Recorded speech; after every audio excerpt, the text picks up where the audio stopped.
Watch that dial.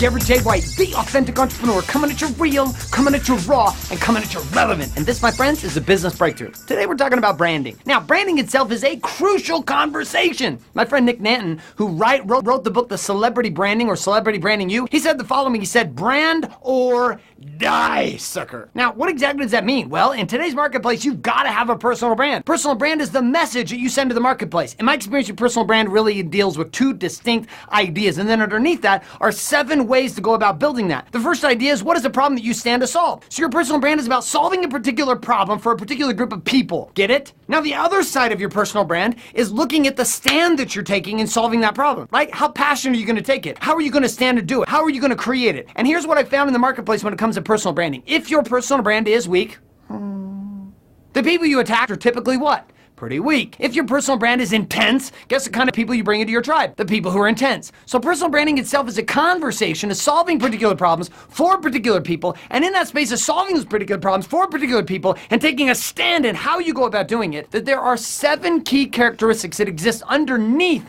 this idea of these 2 big ones, which is the problem of the people as well as the way you go about it. The first one is what we call your creation story. Everything has a story. The way Starbucks was created has a story. The way Walmart was created has a story. But my question is, what's been your story? And in your personal brand, your creation story is going to be the first thing that you're going to be telling people, and that will be drawing them in. We're going to talk next week about the creation story, and we're going to continue every single week through the next 6. The next part of your personal brand is what we call the creed. It's your motto, right? It's kind of like the Boy Scouts, right? The Boy Scout motto, put up your fingers, and it's obedient, help an old lady cross the street. I don't know. I didn't go to Boy Scouts, but I'm sure it was something like that. Your creed is what your message is. It's the mission statement of where you're standing. So it begins with your creation story, then it leads to your creed. The next are your icons. These are the symbols of your business, the symbols of your brand, right? So one of the things that exists for me is rawness, right? You like this Fresh Prince of Bel-Air background that we created? It's kind of like breaking you right out from back when we were all in high school. I get it. Maybe you were older, maybe you were younger, but nonetheless, in that space, so the icons are the symbols that bring unity to your tribe and to your personal brand. The next are the rituals. What are the patterns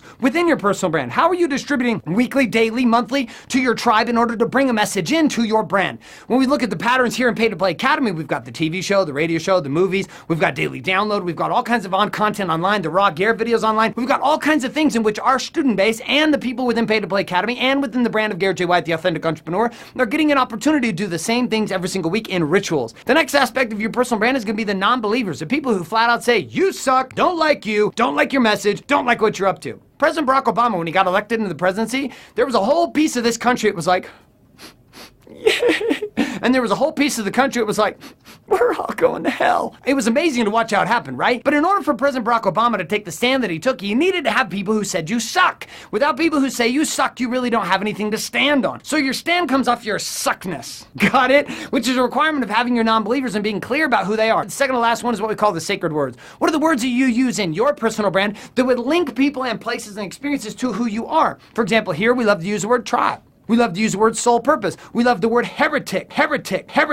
We love the word get focused. Okay, at least I like the phrase get focused. And there's a bunch of other words that are sacred to what we do. Words that only mean things within our process in our organization and here with me in my personal brand. The last one is the heretic. What does it mean to be a leader and to lead as a heretic in today's marketplace? This idea of being a heretic is that you're willing to take a stand against the status quo. You're willing to say, you know what, this sucks. The way this is working, it sucks. And I'm coming to the place with a new solution. I'm coming with a new way of doing things. So these 7 we're going to outline in detail over the next 7 weeks in our episodes. Understand that your personal brand is a function of 2 things, the people and the problem you're going to solve, as well as the stand that you're going to take to do that. And underneath that, the 7 aspects of building your personal brand. So tune in with us and chime in down below about your insights in today's episode, and come back over the next 7 weeks as we dive deep into each one of these aspects. My name is Garrett J. White, and this has been The Business Breakthrough.